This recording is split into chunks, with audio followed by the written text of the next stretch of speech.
Saludos afectuosos, queridas ovejitas del amo, y aquí estamos nuevamente para compartir por un rato ameno la palabra de Yahweh. Y lo primero que hago es, miren, me quito la gorra, queridos codritos, porque soy varón y esto es una cobertura, y el varón no debe tener cobertura cuando va a leer las escrituras, de las cuales el 50% o más es profético, o cuando va a orar, o cuando se va a dirigir al pueblo, queridos cordritos, en una santa convocación, o en cualquier momento en que lo decidan así, ¿verdad? Hacerlo para el motivo que sea, que debemos estar reunidos lo más frecuentemente posible, unos con otros y con Yahshua, y el varón sin la cobertura, porque no podemos poner una barrera entre el varón y su cobertura o su cabeza, que es Yahshua.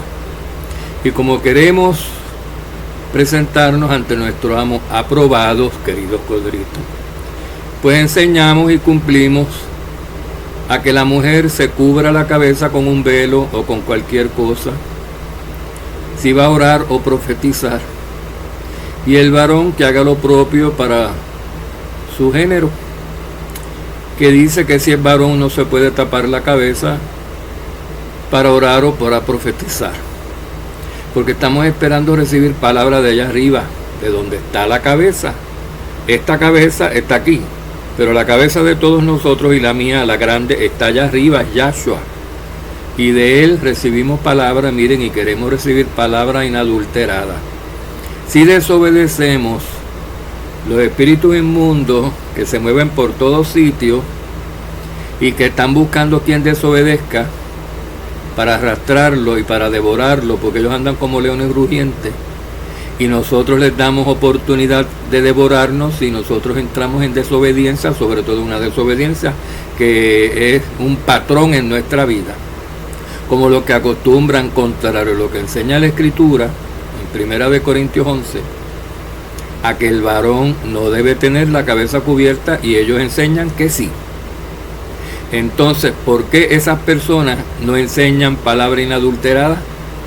Hay un denominador común entre todos los que se tapan la cabeza.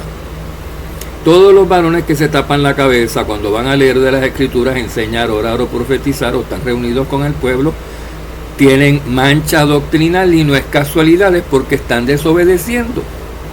Y la palabra no les llega a ellos pura, inadulterada de la cabeza, porque no les entra, porque tienen una cobertura, una barrera que se han puesto ellos mismos en desafío a lo que ha dicho nuestro amo, lo que dice el Espíritu. Entonces, pues los demonios ven eso, porque ellos se pasan recorriendo toda la tierra, según el Espíritu de Yahweh. También los inmundos, ellos están en este orbe terrenal, los demonios. Están todos aquí arrojados, y andan por ahí o metidos ya en gente que les han hecho de sus cuerpos moradas satisfactorias, que les sirven de templos de pecado, que se someten a ellos para hacer lo que los demonios quieran hacer con sus cuerpos: fornicar, robar, matar, insultar, todas esas cosas. Y están en busca de nuevos cuerpos humanos que poseer.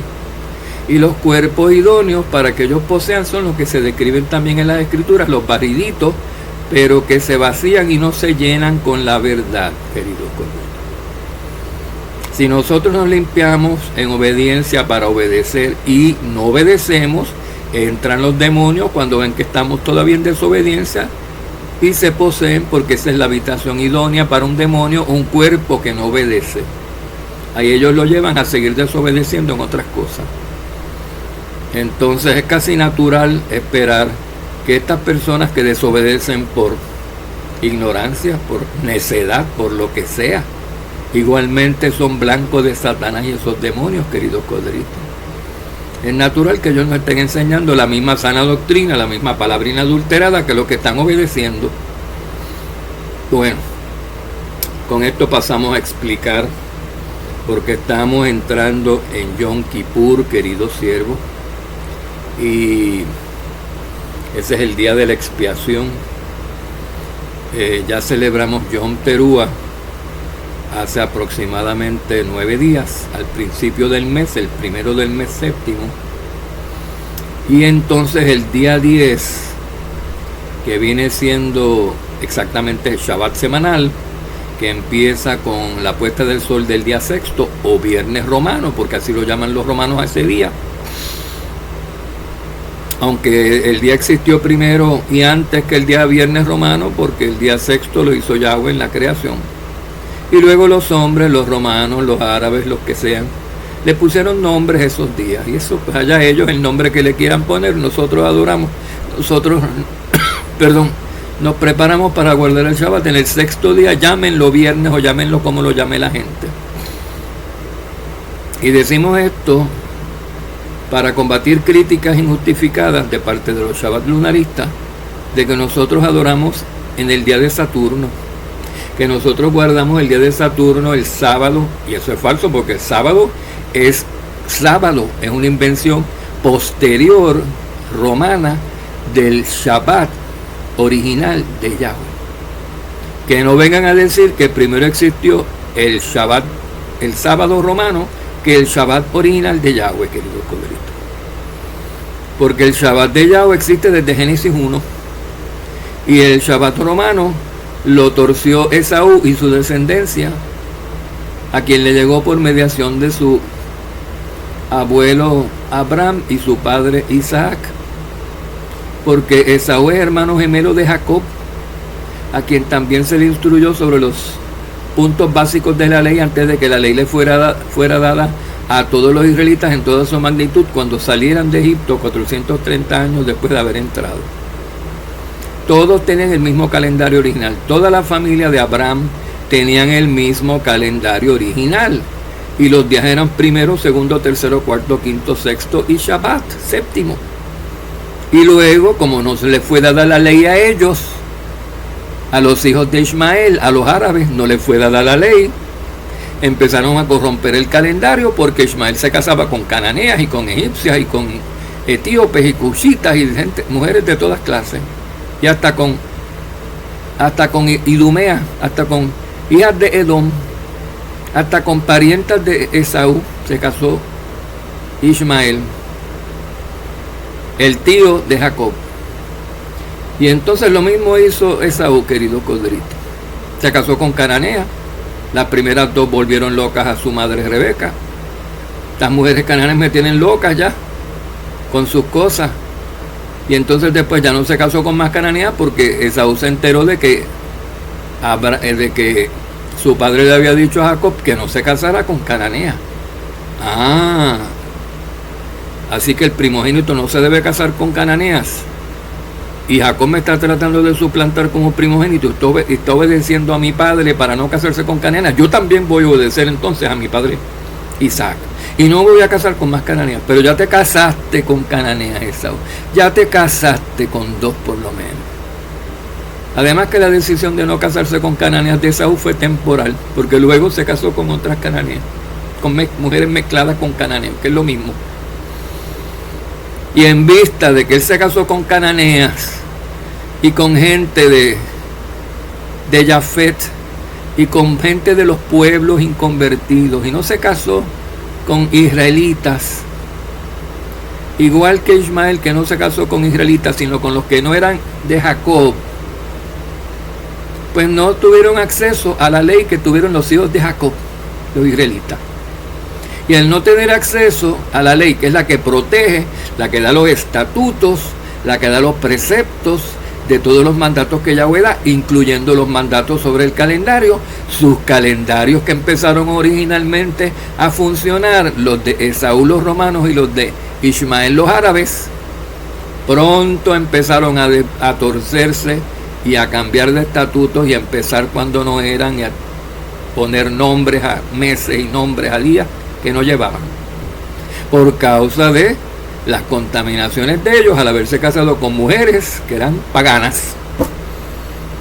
Y ellos se murieron, y cuando ellos se murieron, Ismael y Esaú, los hijos de los hijos y los hijos de los hijos de los hijos de ellos, que eran súper mezcladísimos con esas mujeres, eran hijos de esas mujeres cananeas, fueron los que pusieron las pautas del calendario, porque a falta de pan, galletas.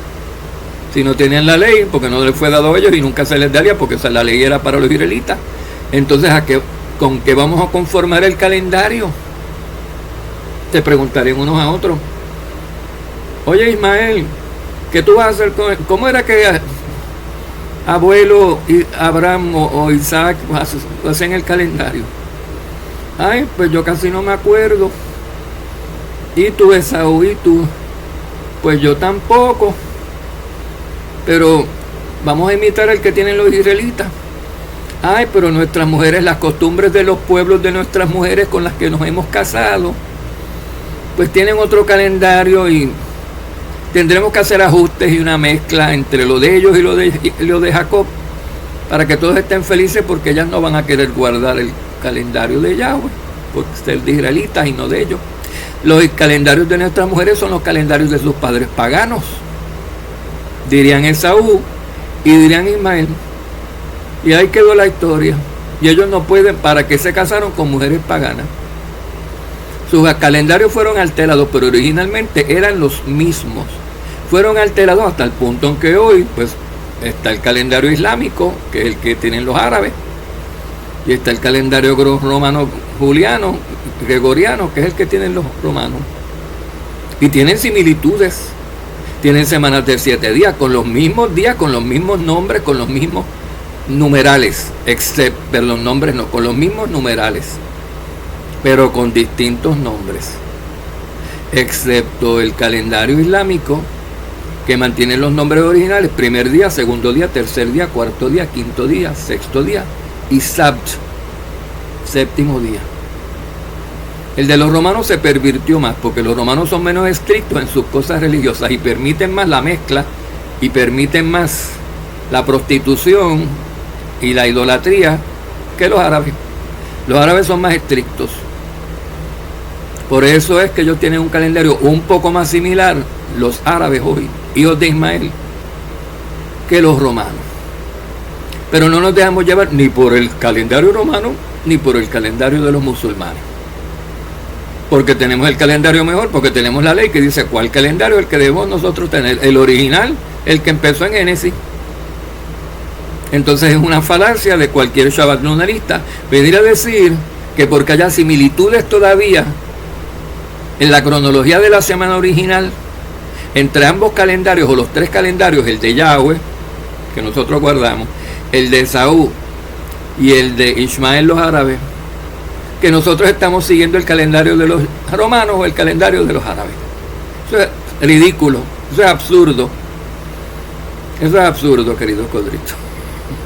Eso no se lo creen ni ellos, pero lo dicen para ver si engañan a algunos de ustedes y los alejan del calendario original, porque esos son demonios que están hablando a través de esas personas para sacarlos ustedes del Shabbat original de Yahweh, de Génesis, cada 6 días, y ponerlos a guardar un Shabbat babilónico con la luna, con las fases de la luna, lo cual es anti-Torah, porque Yahweh nunca dijo que la semana era para ser regida por la luna, sino los meses y los Moedim.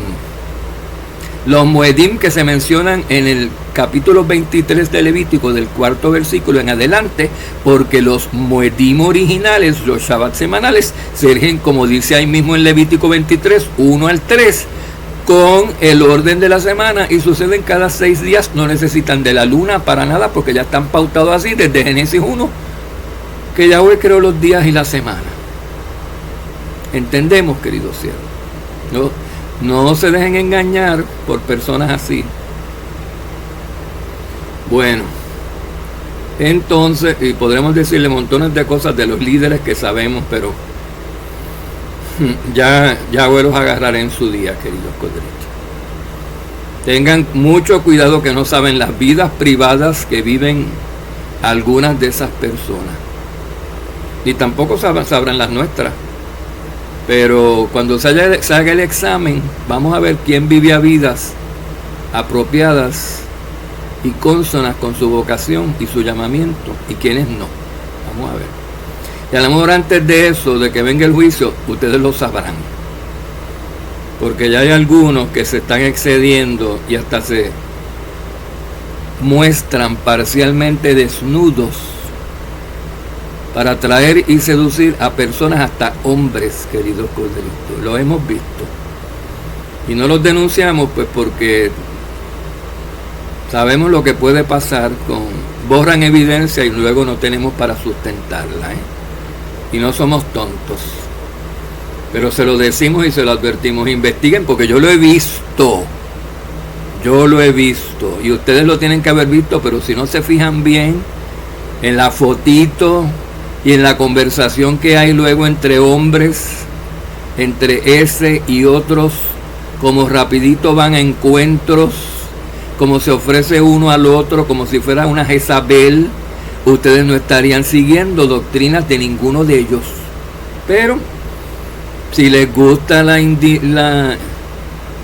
indiferencia, si les da lo mismo una cosa que la otra, si para ustedes los pecados no son pecados, pues sigan al que les dé la gana y luego verán si entran en el reino de Yahweh o no, porque el Shabbat es indispensable. Para saber el conocimiento del verdadero Shabbat es vital para estar listos para el momento en que Yahshua venga, queridos corderitos.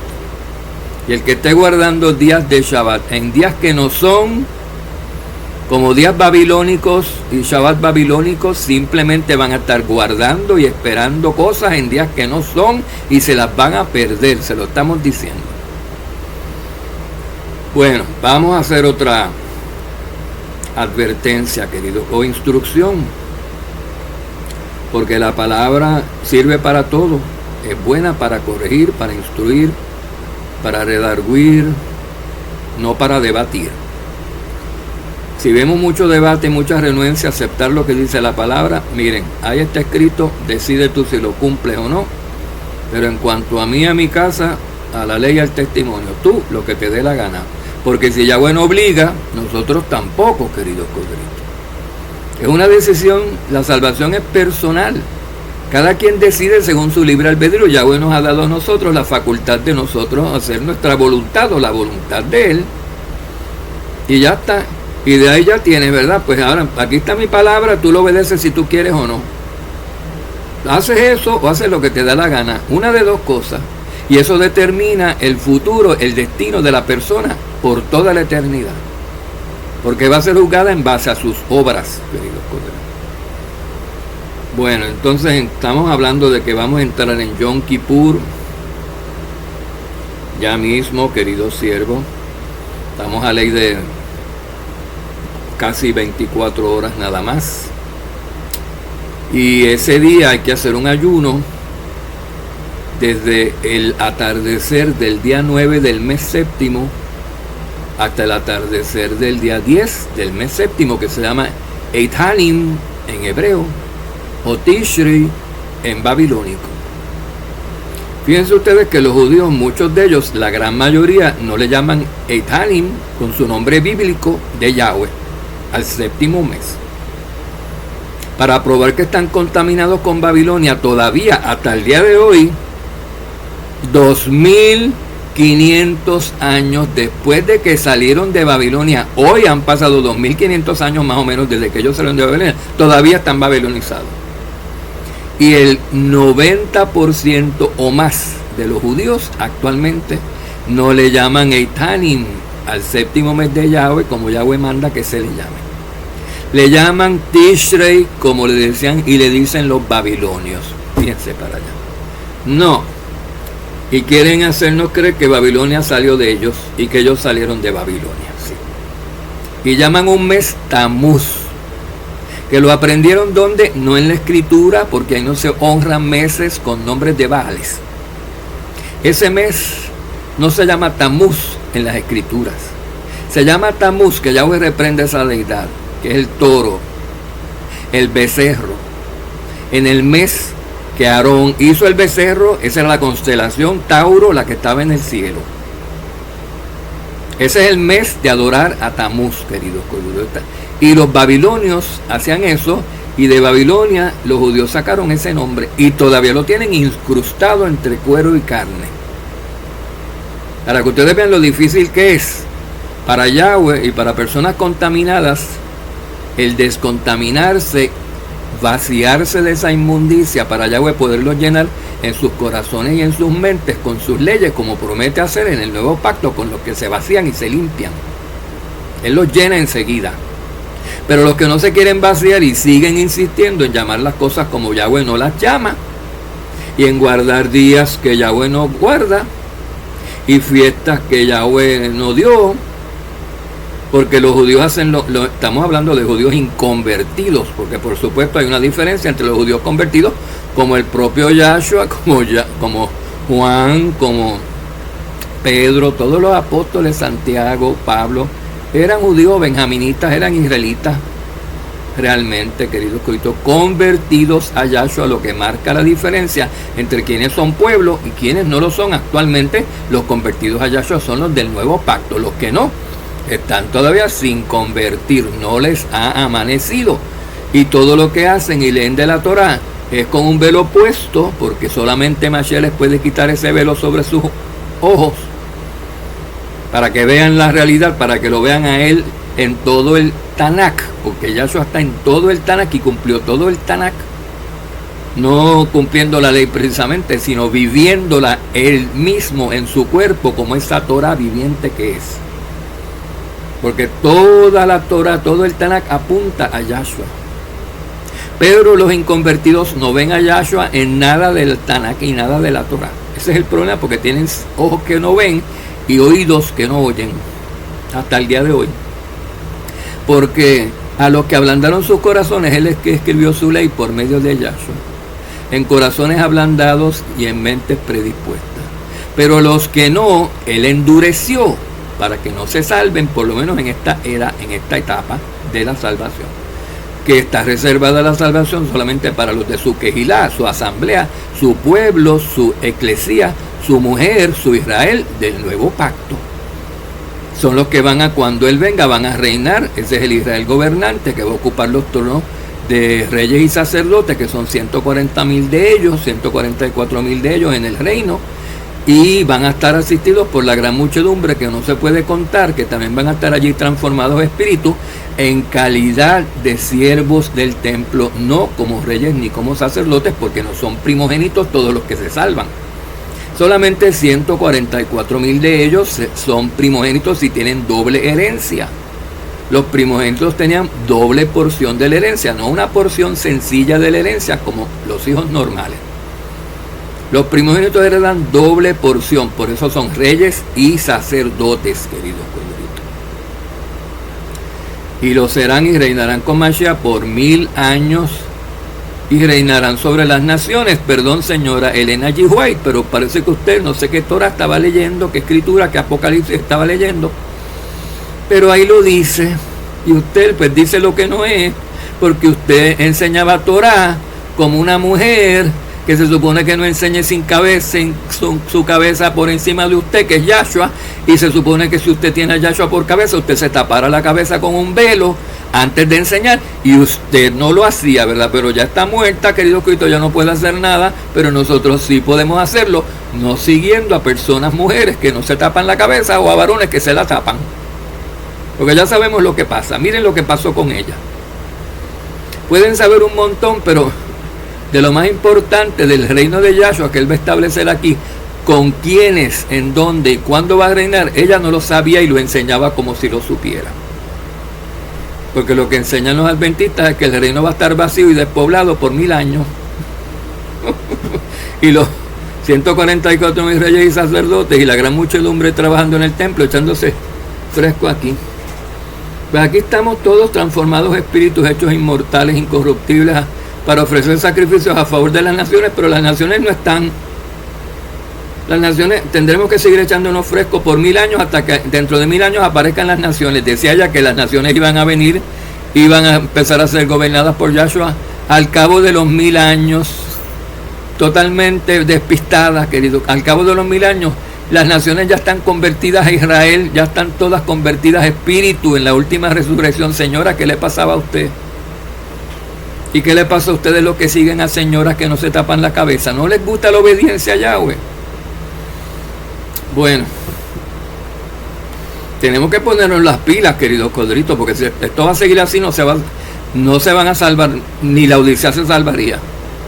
La Odisea, la mitad que se salva de la Odisea, porque 5 es mitad de 10 vírgenes. Uno de los que estaban muriendo es mitad La Odisea se perdería completa si no fuera por la obra de los 2 testigos que van a estar enseñándoles allá a los que estén dispuestos a oír y dar sus vidas por lo que oyen. Si no hubiera los 2 testigos, ni la Odisea se salvaba, todos tomaban la marca de la bestia, para que lo sepan. Por eso Yahweh les va a tener los 2 testigos predicándoles al mundo y a su quejilá, la eclesía de la Odisea, los tibios, que terminan ahí en la gran tribulación para verse a las buenas o a las malas, con persecuciones, con amenazas de muerte, con prisiones. Se calientan de una vez o se acaban de enfriar, porque Él tiene que venir a dividir cabritos de ovejas cuando Él venga, y Él viene al final de la gran tribulación. Toda Yahweh que tiene misericordia, paciencia, y que la mitad de la Odisea, porque la Odisea tiene un malak sobre ellos, igual que todos los demás 7 candeleros. Los 7 candeleros son las 7 eclesias de Apocalipsis 2 y 3, y son también los 7 malajim, los 7 ángeles supervisores que cada una de ellas tiene para mantenerlas en su lugar y que se arrepientan y procedan a salvación y a perfección, los que de ellas, cada uno de ellas serán salvos, porque así han sido ordenados desde la fundación del mundo, escogidos desde antemano para ser salvos por Yahshua. Y tienen sus nombres escritos en el libro de la vida, y no se les borra porque permanecen fieles hasta el fin. Y la mitad de la Odisea va a permanecer fieles hasta el fin, porque tienen sus nombres escritos en el libro de la vida, y Yahshua no los borra de ahí, a menos que ellos no digan, bórrame, que te aborrezco, que no quiero entrar en el reino, no quiero tener vida eterna, bórrame. Solamente así Yahshua borra a alguien del libro de la vida. Y la mitad de la Odisea falla la prueba del oro, la prueba final en la gran tribulación, cuando deciden tomar la marca de la bestia para que no los maten. En vez de mantenerse fieles y no tomarla, aunque los maten. Y con eso, pues ellos consiguen lo que querían, que no los mataran. Y viven 3 años y medio más, que es todo lo que van a vivir. Porque cuando venga Yahshua, entonces en su ira los va a matar.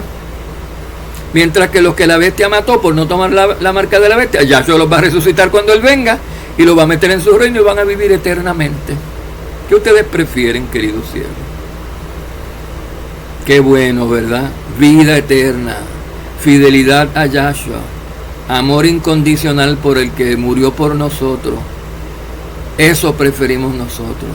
Pero la Odisea, la mitad de ella, pues, no prefiere eso. A fin de cuentas, cuando es esta prueba, falla la mitad, queridos colegas. Entonces, en cuanto a las fiestas del principio de año, que son 3, primer día de Panejásimos, Pascua, séptimo día de Panejásimos y Shavuot o Pentecostés.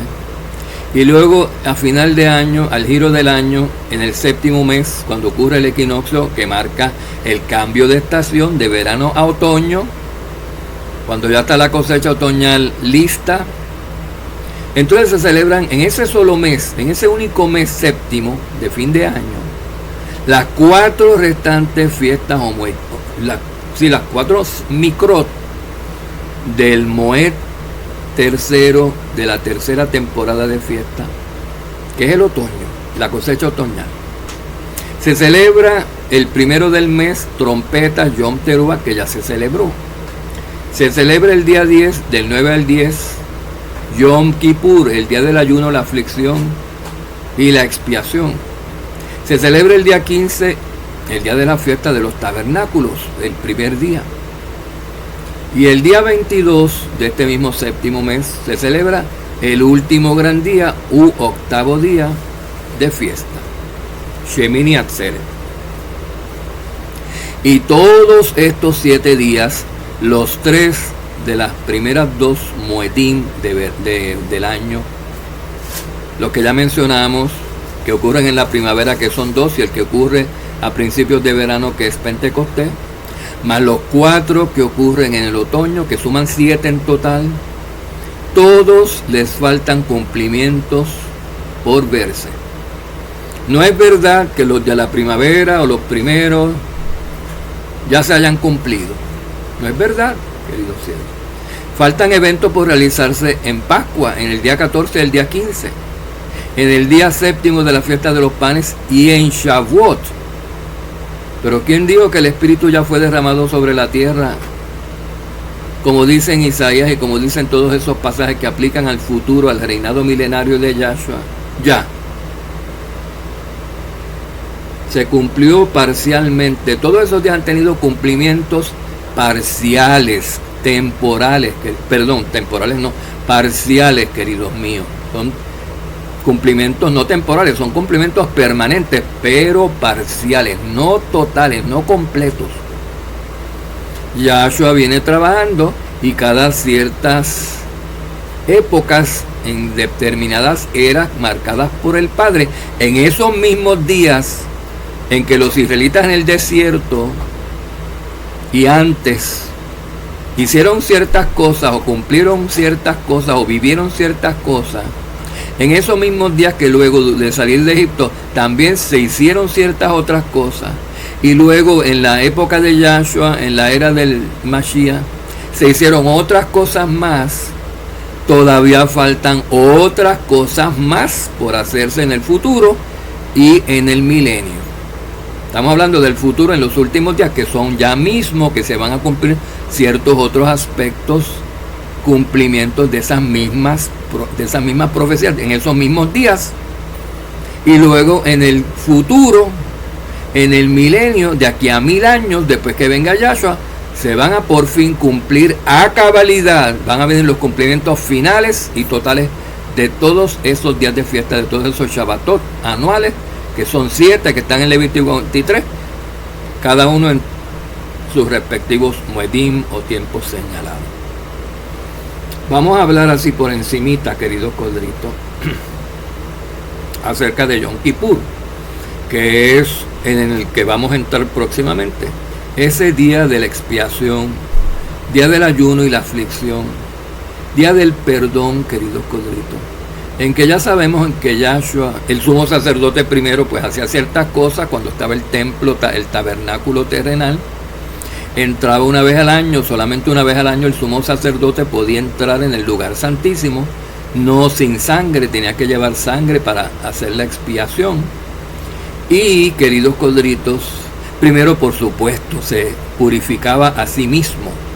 Se tenía que purificar él mismo porque era hombre, no era perfecto. Y como hombre podría tener o no tener pecado personal, pero como quiera tiene que cumplir con el mandato. Y Yahweh asume que todo hombre tiene pecado todos los días por el hecho de que es imperfecto. Y puede que tenga algún pecado desconocido a él, un pecado oculto a sus ojos, pero que sea un pecado sin embargo. Y por eso se tiene que purificar, porque Yahweh no permite, tal vez no. Yahweh opera con por si acaso tuviera pecado, aunque parezca que no tenga, tú, sumo sacerdote, tú te me vas y te me purificas y te me pones la ropa limpia que yo te mando, porque tú vas a entrar en mis templos, en mi santísimo de santísimo, y tú tienes que estar puro. Seguro 100% o te caes muerto cuando entres allí. ¿Ven? Entonces el sacerdote, con eso en vista de que se podría caer muerto si entraba, tocaba el velo para entrar al lugar santísimo y no tenía pureza total, iba y se daba los baños, ofrecía los chivos, los corderos que había que ofrecer por sí mismo para asegurarse de estar puro, que para que cuando entrara a ministrar a favor del resto del pueblo, que también necesita purificarse y mediación por medio de un sumo sacerdote, estuviera puro, porque si no se caía muerto. Y nosotros todos, si nosotros llegamos a traspasar el lugar santísimo sin ser sumos sacerdotes y obviamente y sin purificación ni permiso de Yahweh, nos caeríamos muertos. Pero ese templo ya no existe, el templo terrenal, carnal, del desierto, ni del de Herodes, ni el de Salomón, ni ningún templo de piedra. Existe el tabernáculo celestial mencionado en Hebreos. Y nosotros todos somos piedritas o bloques de construcción espirituales de ese gran templo espiritual. ¿Se acuerdan que estaba hecho de pedazos de piedra cortadas el templo? Pues nosotros somos cada uno de nosotros, templos individuales, porque somos piedritas de ese tipo de construcción. Está construido el templo con nosotros, porque el templo en sí no es una cosa de material, no es un lugar, sino gente. El templo, la iglesia es gente, no es un sitio donde la gente va.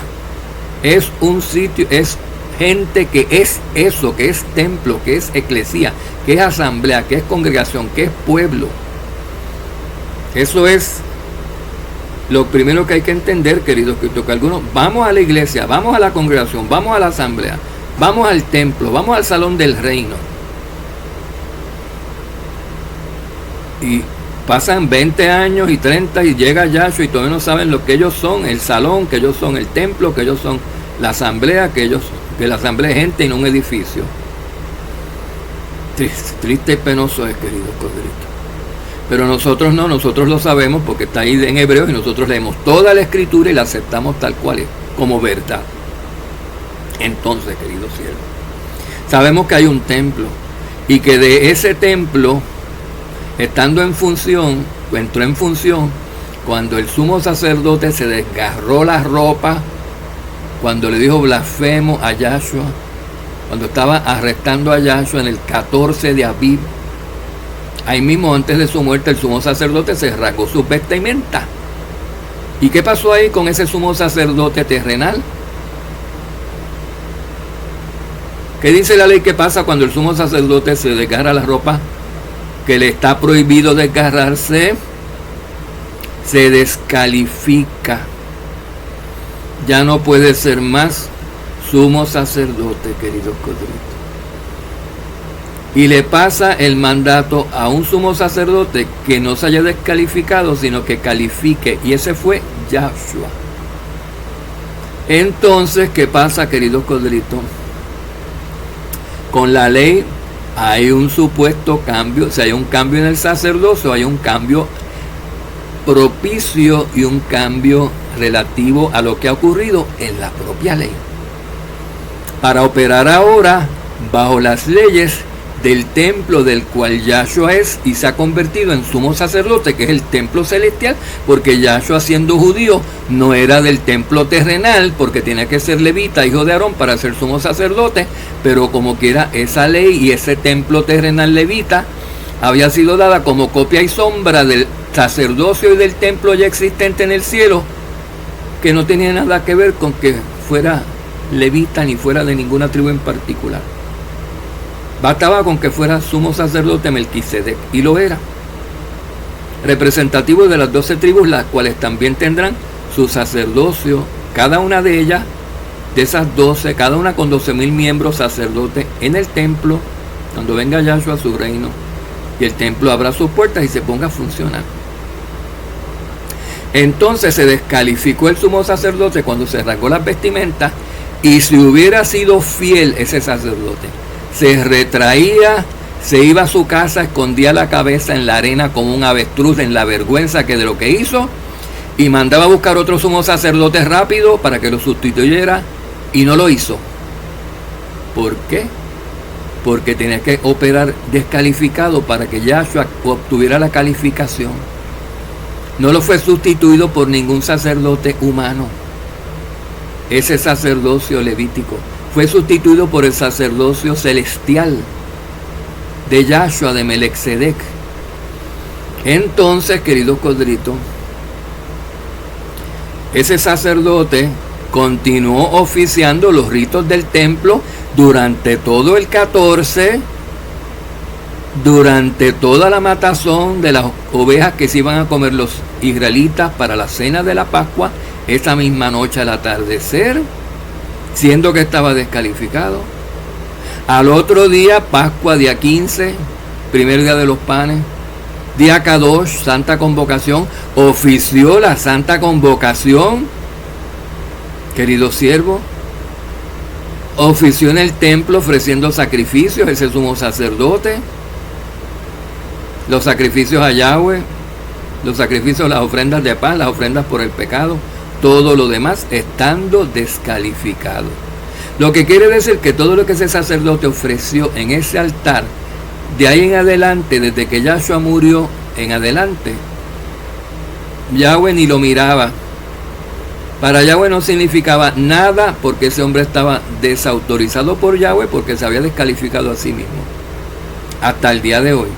Por eso cuando vino la destrucción del templo ese de piedra, el de Herodes en el año 70, precisamente por romanos también, un romano lo construyó, el rey Herodes, y los romanos lo destruyeron.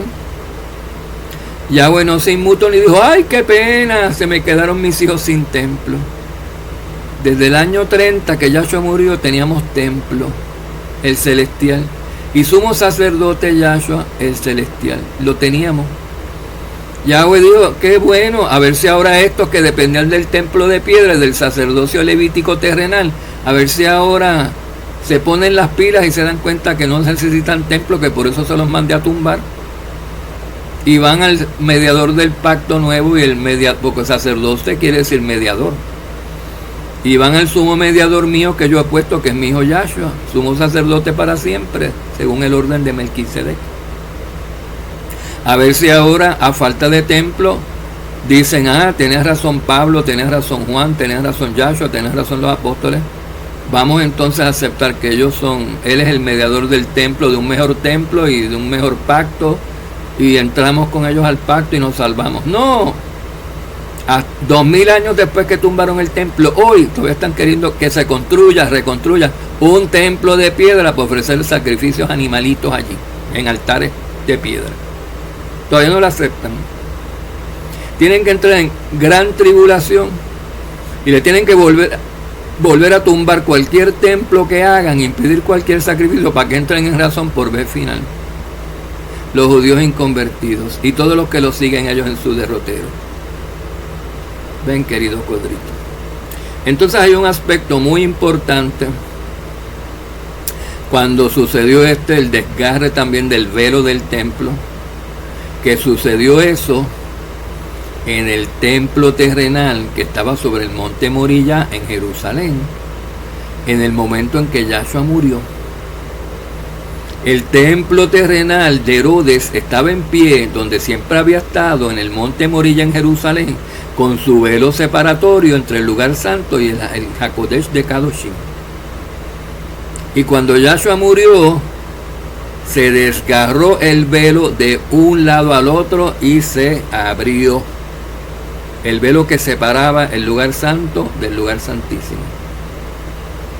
Y en el templo, en el celestial, en el cielo, se abrió también el acceso al lugar santísimo para todos nosotros por medio de la muerte del sacrificio de Yahshua, nuestro sumo sacerdote Melquisedec, que entró en el templo celestial, en el lugar santísimo, no en el terrenal, en la copia, sino en el original celestial mismo, dice en hebreo, para hacer lo que hacía el sacerdote terrenal levítico, mejor hecho y una vez y por todas, queridos cuadritos. Y eso sí, esa etapa del cumplimiento de Yom Kippur ya está cumplida a cabalidad. Me refiero a la etapa de Yahshua siendo el mediador del pacto y Yahshua cumpliendo en sí el perdón de nuestros pecados como sumo sacerdote del templo celestial. Pero eso no era lo único que sucedía en el día de Yom Kippur, en el antiguo pacto, en el pasado.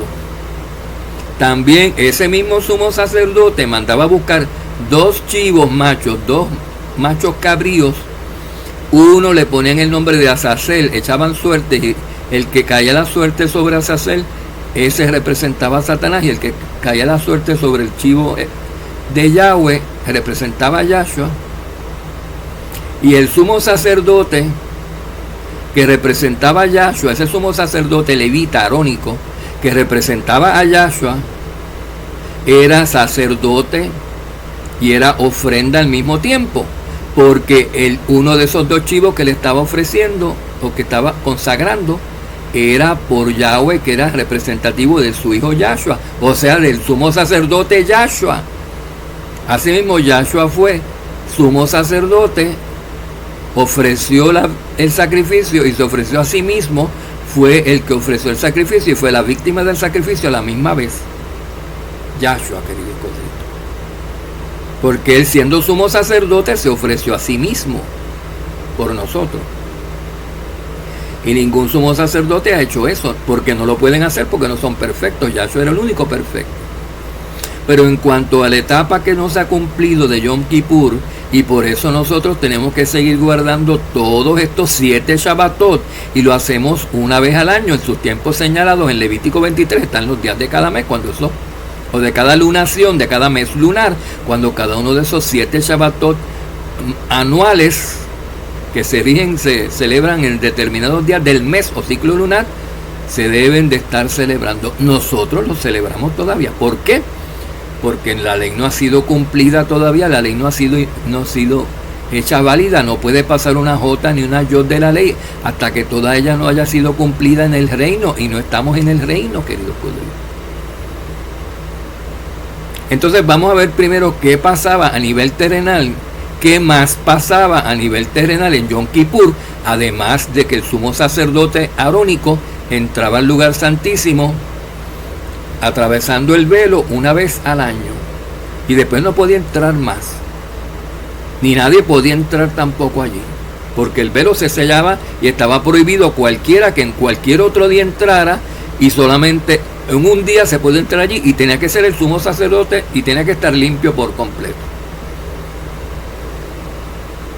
Mientras que en el templo celestial el acceso está abierto por medio de Yahshua. Tenemos acceso al trono de Yahweh, que es lo que está en el lugar santísimo. El trono de la gracia, directamente por medio de Yahshua tenemos acceso al Padre. Todos los días, no una vez al año, todos los días. Por el sacrificio que Yahshua hizo una sola vez, nosotros por toda la perpetuidad tenemos acceso ahí. O sea, queridos coitos, que se acude al Padre en el día de la expiación para perdón. Y Yahshua abrió el acceso para que fuéramos perdonados directamente por Él, por el Padre, por mediación de Él exclusivamente, por mediación del Hijo y por lo que Él hizo, para que nosotros no tengamos pecado. Y no tenemos que esperar un año en sí para hacer eso, para tener redención de pecados, como antiguamente en Yom Kippur tenían que esperar. Pero nosotros celebramos Yom Kippur no por la parte o el aspecto de obtener perdón de pecado, pero no lo excluimos, porque será también una ofensa excluir esa parte que ya Yahshua cumplió, porque Él lo sigue cumpliendo. Él lo hace todos los días, y Yom Kippur es un día más del año. No es que todos los días menos en Yom Kippur Él nos perdone, al contrario, si nos perdona más en un día, es en Yom Kippur también, querido Rodrigo. Entonces, observamos ese día, guardamos ese día en memoria de lo que Yahshua ya hizo, y con la mirada puesta en lo que va a hacer, que tiene que ver con el chivo Azazel y el otro chivo, y el sacerdote imputándole los pecados sobre la cabeza del chivo Azazel. Azazel claramente representa a Hasatán. Después de que en cada Yom Kippur el sacerdote colocara los pecados del pueblo sobre la cabeza del chivo Azazel, o sobre el que representaba a Hasatán, venía un hombre fuerte, así lo dice la Escritura, el más fuerte del pueblo, agarraba el chivo, se lo llevaba, no sabemos si lo agarraba por los cuernos o lo agarraba como, o lo amarraba y lo arrastraba, porque era un chivo grande, no era un bebé, era un chivo grande, y lo tenía que llevar gran distancia al desierto. Y el desierto en Jerusalén, el desierto de Judea y el desierto del Negev no está muy cerca, querido Codrito. Lo tenía que llevar él, ese hombre fuerte, al desierto, a las malas, porque el chivo no iba a querer allí un lugar árido donde no hay agua. Lo llevaba a las buenas o a las malas y lo soltaba allí, y dicen que lo despeñaba por algún barranco, pero eso no sabemos. Lo que sí, que lo soltaba era tan lejos donde lo soltaba en el desierto, que el chivo jamás podía regresar, y nunca regresó un chivo Azazel a Jerusalén, al pueblo de donde fue tomado y de donde fue soltado. Nunca. No volvía más.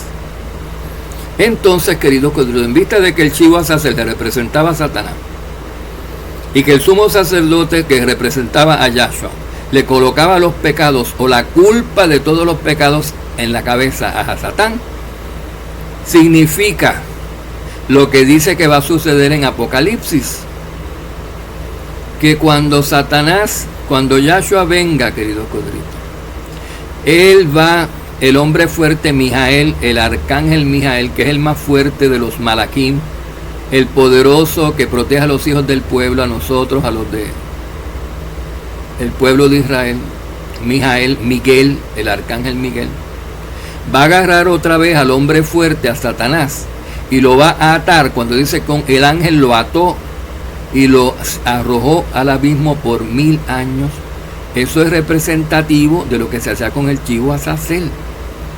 Cuando venga Yahshua se va a dar un cumplimiento adicional a Yom Kippur que todavía no se ha visto el símbolo, se ha visto la copia y la sombra, cuando agarraban al cabrito Azazel y le imputaban los pecados, y ese cabrito se lo llevaba un hombre fuerte y lo echaba al desierto, a lo caliente, encerrado allí para nunca más regresar, hecho culpable por siempre. Asimismo va a suceder en grande cuando venga Yahshua con su ángel Miguel, el arcángel Miguel, y el arcángel Miguel como hombre fuerte tome a Satán, a quien Yahshua ya le ha echado la culpa de todos los pecados, y lo arroje al desierto, al abismo, perdón, que eso es lo que se llama el desierto, al abismo, y le encierra allí por 1000 años. Y entonces, queridos codritos, podrán entrar a reinar todos durante el milenio sin la presencia de Satanás, y obviamente todos sus demonios, todos sus ángeles caídos también fueron arrojados y atados con él, echados al abismo por 1000 años.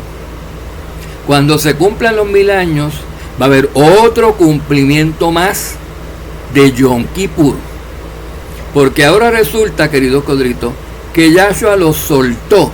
Y uno diría, pero si los tenía amarrados, ¿para qué los soltó? Número 1, para probar a las naciones que van a haber estado viviendo durante el milenio, las cuales resultaron salvas y aceptaron toda la verdad que aceptaron, y la cumplieron y la obedecieron. Porque no había obstrucción, porque no había quien se los impidiera. Estaban todos los demonios atados en el milenio durante todos esos 1000 años. Y entonces Yahshua, a cambio de nosotros ahora, de nosotros, las primicias de la Kehilá, las primicias de Israel, que tenemos que aceptar la verdad, tenemos que purificarnos, tenemos que luchar con los demonios, porque los demonios están sueltos. Y nosotros vencemos cuando luchamos contra los demonios y ganamos, y vencemos al pecado y a los demonios.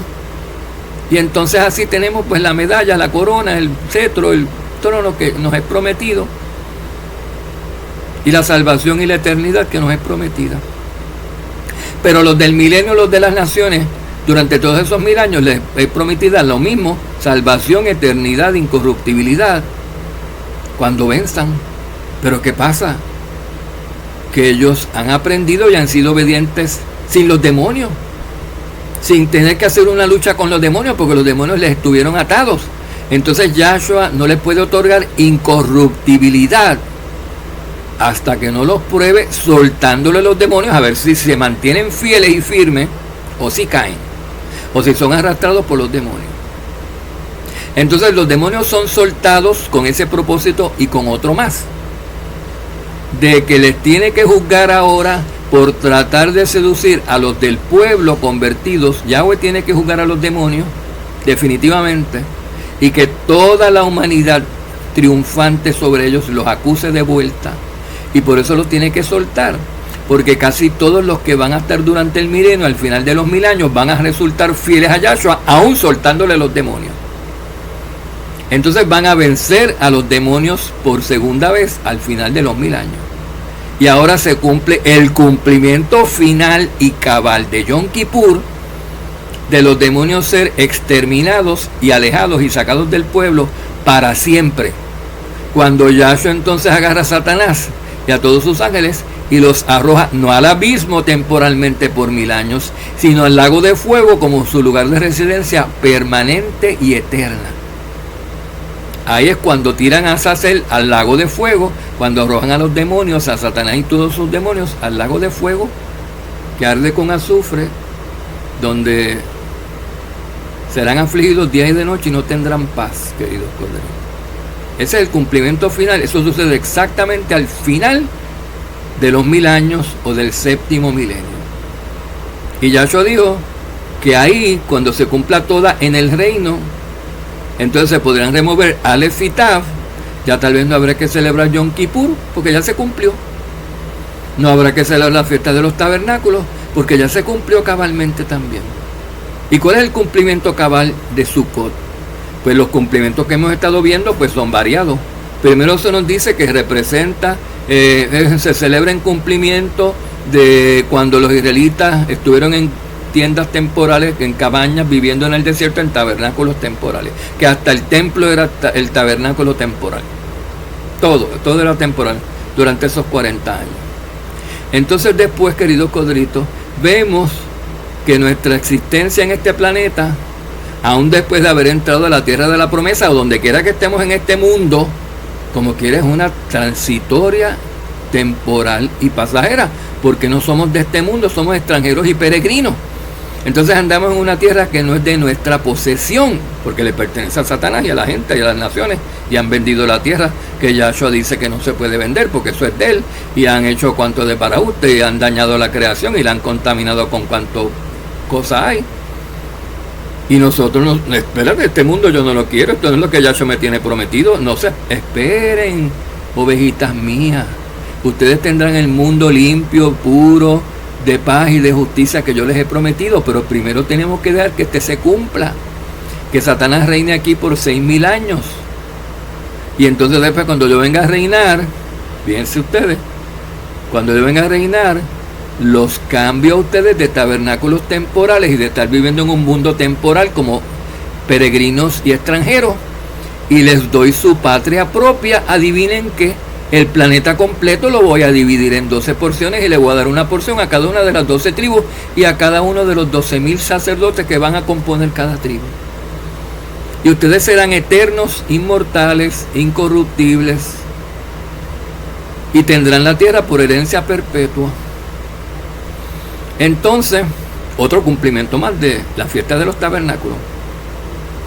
Ya no se dirá que celebramos la fiesta de los tabernáculos en memoria de que Yahweh sacó a su pueblo de Egipto, dice el profeta, sino que se dirá que celebramos Sukkot en memoria de los que Yahshua recogió de todas las naciones del mundo y los trajo a su pueblo y los transformó espíritus y los trasladó a su reino milenario. Eso dice la Escritura. Ese es un cumplimiento. Algunos dirán que es el cumplimiento final. No, aguanten. Calma, hay otro cumplimiento final de Sukkot. Según hay otro cumplimiento final de Pentecostés y de fiesta de panes y de Pascua. Todo eso tienen otros cumplimientos, pero estamos en los cumplimientos de las fiestas de otoño. Estamos, porque si no, este audio nos dura 6 horas. Y ya vamos aquí por 1 hora y miren, no he hablado ni siquiera del último gran día ni de Sukkot, pero vamos rapidito. Vamos entonces rapidito. El cumplimiento final de Sukkot, cuando será al final del séptimo milenio, igual que todos. Todo se cumple al fin, toda la ley es cumplida completamente por todos los seres humanos que estén vivos al final del milenio. Las naciones van a estar vivas en el reino milenario, en carne y hueso, pero no van a ser herederas. Allí no sé qué estarán heredando, estarán viviendo allí como seres mortales sin heredar nada todavía, porque carne y sangre no heredan. Cuando sean transformados de esos cuerpos tabernáculos temporales a espíritus, a moradas eternas, entonces heredarán. ¿Y cuándo eso? Al final del milenio, en la última resurrección, después de que venzan a Satán, cuando les he soltado por un poco tiempo y los derroten. Entonces todos son dados incorruptibilidad e inmortalidad. Y ya son igual que los que entramos allí al principio de ese séptimo milenio, los primogénitos, que somos reyes y sacerdotes, y los de la gran muchedumbre, que eran trabajadores del templo. Y digo esto no con osadía ni con nada, sino que es algo que nos es prometido y tenemos nosotros la expectativa, la esperanza, el anhelo de alcanzarlo, de estar allí reinando. Pero eso depende de Yahshua, pero todos estamos obrando de buena fe para calificar, queridos codritos. O sea, nadie se debe sentir descalificado, simplemente sigan con fe, sigan. Y son 144,000. ¿Y qué saben ustedes? Si lo lograrán o no. Bueno, Pablo a veces decía, yo, como si no pareciera haberlo alcanzado, pero sí, pero procedo hacia la meta como quien lo va a alcanzar. ¿Ven? Y lo alcanzó. Y así nosotros hacemos también lo mismo. Bueno, entonces tenemos ese es el cumplimiento final de la fiesta de los tabernáculos, cuando además de nosotros, las primicias de Israel, al principio del milenio, haber sido cambiados de tabernáculos temporales a moradas eternas espirituales, también lo serán todos los que estuvieron viviendo allí de las naciones en carne y hueso, serán transformados en la resurrección final a cuerpos inmortales, eternos y incorruptibles, a moradas eternas, y morarán en la eternidad con nosotros, con Yahweh, con Yahshua y con todos los malachim. Cuando entremos en el cumplimiento final de Shemini Atzeret, cuando entremos en la eternidad, que eso es lo que representa el día después del séptimo milenio, el día después de los 7 días, el día después de Sukkot, Shemini Atzeret, el día octavo, el último gran día. Ahí se cumplirá a cabalidad lo del último gran día, querido pueblo. Y aguas brotarán de todos nosotros, como dijo Yahshua. Esto está en Apocalipsis. Y eso es básicamente pues los cumplimientos finales de estas fiestas otoñales que hemos estado celebrando y que hemos estado discutiendo. Y por eso nosotros las celebramos. Las celebramos no para tratar de imitar lo que hizo Yahshua, lo que hizo, al contrario, en memoria de lo que hizo Yahshua y en expectativa de lo que va a ser, queridos corderitos, porque tenemos que tener una noción de lo que se hizo para saberlo, porque lo que se hizo es un patrón que sirve para determinar lo que está por hacerse, lo que falta por hacer en ese mismo día. Y se hizo 4 cosas, las 4 cosas son patrones de lo que él va a hacer, porque durante el séptimo milenio, durante el reinado milenario, él también va a ser sumo sacerdote en el mismo templo, Yahshua, y va a perdonarle los pecados a todas las naciones que están allí, para hacer con ellos lo mismo que él hizo durante la era de la Quejilá, con todo su pueblo, con sus escogidos, con sus santos, los primicias, los primogénitos del trigo de la era de la Quejilá, de la eclesía, de la mujer que luego va a desposar. Y luego hará lo mismo con todos los demás que estén en el milenio, que van a salir aprobados porque le van a ser fieles y van a resultar fieles durante la prueba final, cuando a Satán les sea soltado, y van a entrar en la eternidad todos juntos, y nosotros también, con el Padre y con el Hijo. Ven, querido Cristo, lo hacemos en memoria, en obediencia, porque Yahweh dice que lo sigamos haciendo, que esos días no están expirados, mientras falten cosas por cumplirse, y faltan, porque todos se van a cumplir al final del milenio. Entonces ya no habrá que celebrarlo, porque ya entonces, ¿para qué celebrarlo si ya estamos viviendo la realidad? Esos eran etapas de lo que Yahshua va a hacer en el plan de salvación que él tiene pautado para la humanidad. Pero cuando ya haya realizado la salvación a través de todas estas etapas, ¿para qué estar pensando nosotros en etapas? En etapas de cosas que ya, ¿para qué? ¿Qué queda por cumplirse de esto, de lo otro, de Yom Kippur, de Yom Teruah, de Sukkot? Nada, porque todo se cumplió, Rafael. Claro, Yahshua, que no hay que seguir guardando, no, si ya todo se cumplió, Dios mío. ¿Y qué tenemos para ahora entonces hacer? El Padre abrirá nuevos rollos ahí cuando estemos entrando en la eternidad. Y a ver otro plan más maravilloso todavía que no sabemos. Otra cosa, querido Cristo, que él, porque Él es creador y Él no descansa y Él trabaja. Y Él es inventivo, Él es ingenioso, Él es creativo y Él tiene planes nuevos y proyectos nuevos para todos los suyos cuando estemos en la eternidad. Y quién sabe qué cosas Él hará con nosotros, si decidirá poblar todos los planetas del universo o qué. Pero algo tendrá Él planeado más grande de lo que ya ha hecho en chiquito aquí con este planetita. Shalom, shalom, que Yahweh los cuide, los bendiga y les derrame sobre todos ustedes su espíritu, su entendimiento y les dé protección, queridos corderitos. Los proteja del mal, que bastante al acecho del mal que están los demonios. Shalom, shalom.